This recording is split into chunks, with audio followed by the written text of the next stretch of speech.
छात्रों नमस्कार।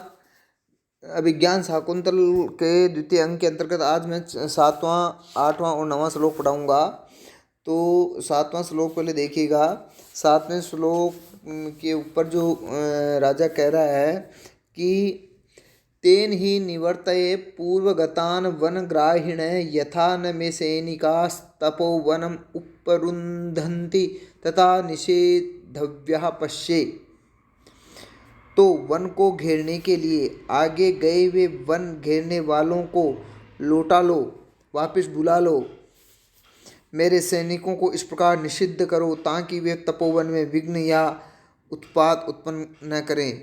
देखो, ये कह रहा है, सम प्रधानेषु तपोधनेषु गूढ़म ही दाहात्मकमस्ति तेजः स्पृशानुकूला इव सूर्यकांतास्तदन्य तेजो अभिभवात ममन्ति। समप्रधानेषु तपोवनेषु दाहात्मकं गूढ़ं तेजः अस्ति हि स्पृशानुकूलः सूर्यकान्तः इव ते अन्य तेजो अभिभवात् तत्वमन्ति।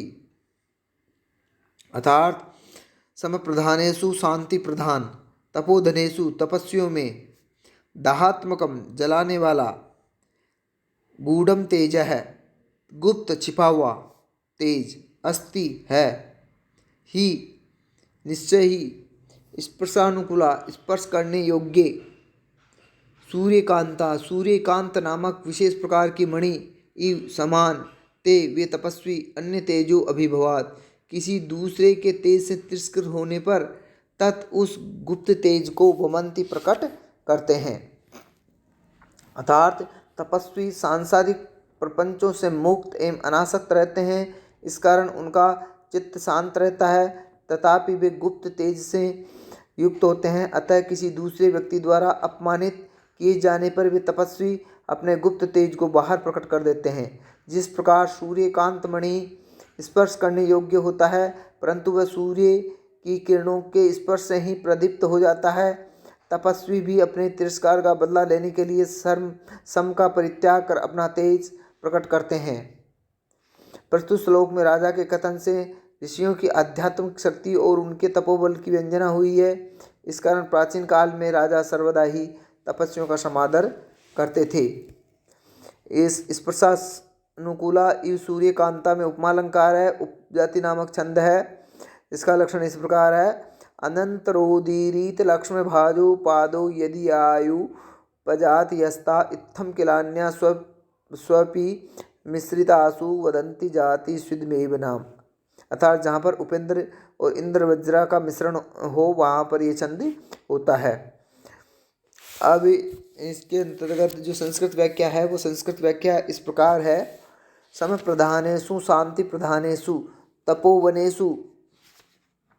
तपोवनेषु तापसेषु दाहात्मकं दहन स्वभावकं गूढ़ं गुप्तं तेजः वर्चः अस्ति वर्तते ही यतो ही स्पर्शानुकूला स्पर्श योग्या सूर्यकांता सूर्यकांतमणयः इव यथा अन्यस्य अपरस्य तेजसा वर्चसा अभिभवात् तत् स्वकीयं तेजः वमन्ति प्रकटयन्ति। अब इसका जो विशेष है वो इस प्रकार है, सम प्रधानेषु सम एव प्रधानम येषु ते तेषु संप्रधानेषु। अर्थात मन का निग्रह करना ही सम कहलाता है। तपस्वियों में इंद्रिय निग्रह या संयम होता है जिससे वे मन को वश में रखते हैं।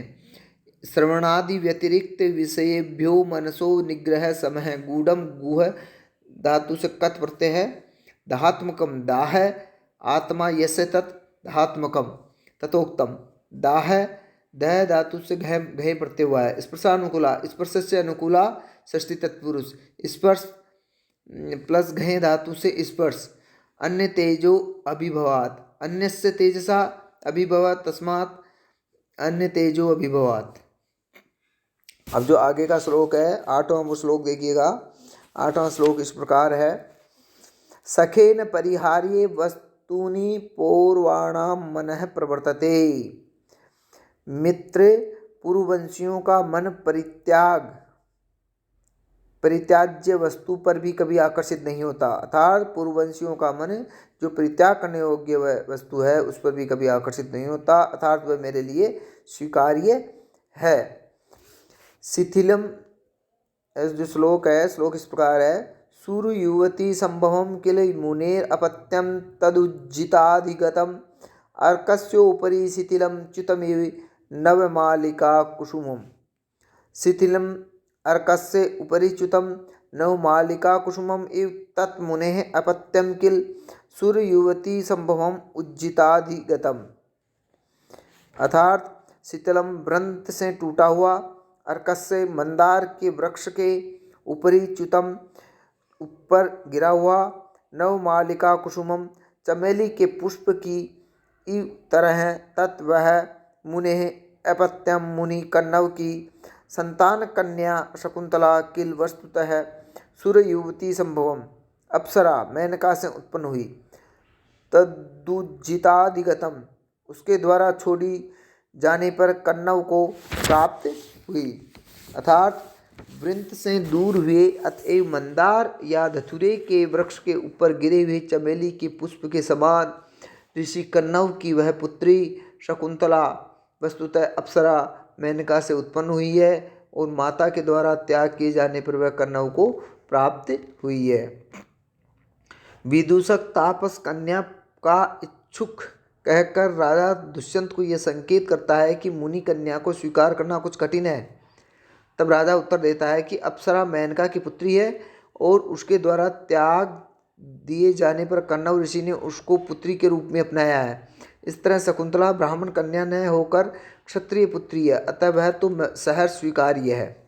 शकुंतला के लिए नवमालिका कुसुमम उपमान का प्रयोग ये ध्वनित करता है कि वह अत्यंत सुकुमारी एवं कोमलांगी है।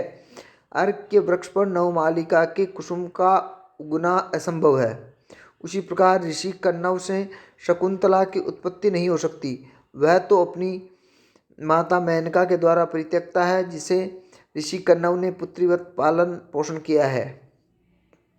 शिथिलम कुसुममिव तत् में उपमान उपमेय भाव स्पष्टतया होने से उपमा अलंकार है, श्रुत्य अनुप्रास भी है, आर्य जाति छंद है।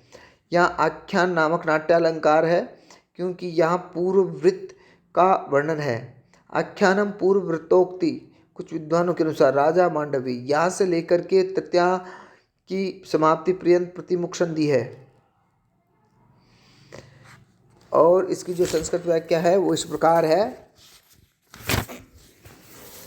शिथिलम वृतांत सथलम सत अर्कस्य मंदार पादपस्य परिच्युतम उपरि गलितम नवमालिका कुसुमम सप्तपर्ण लता प्रसूनम इव यथा तत्प्रसिद्धम मुनेरपत्यम कन्नवस्य संतति शकुंतला किल किलेति निश्चय सूर्ययुवती संभवम सूर्ययुवती अप्सरा मेनका तस्या संभव है जन्म यस्य तत् उज्जिताधिगतम उज्जितम मेनकया पूर्वं त्यक्तम पश्चात कन्वेन प्राप्तम सा शकुंतला किल शिथिलम मंदार पादपस्य उपरिच्युतम नवमालिका प्रसूनमी वर्तते। अब इसके अंतर्गत जो विशेष है वो इस प्रकार है कि नव सुखासीन है, सुख से आस, सुख आस और सानस प्रत्यय हुआ है इसके अंतर्गत। और अब आगे का जो श्लोक है वो श्लोक देखिएगा, नवा श्लोक है वो इस प्रकार है। वयस्य किम बहुना, वयस्य कुम बहुना राजा कह रहा है, मित्र अधिक क्या कहूँ। चित्रे निवेश्य परिकल्पित सत्व योगा रूपोच्चयन मनसा विधिना कृतानु स्त्री रत्न सृष्टि परा प्रतिभाति सा मे धातुर्विभुत्वमनुचिन्ते वपुष्य तस्या। अर्थात धातु विभुत्वम तस्याः वपुः च अनुचिन्ते मे सा विधिना चित्रे निवेश्य परिकल्पित सत्वयोगः मनसानुरूपोच्चयेन कृता अपरा स्त्रीरत्न सृष्टि प्रतिभाति। अर्थात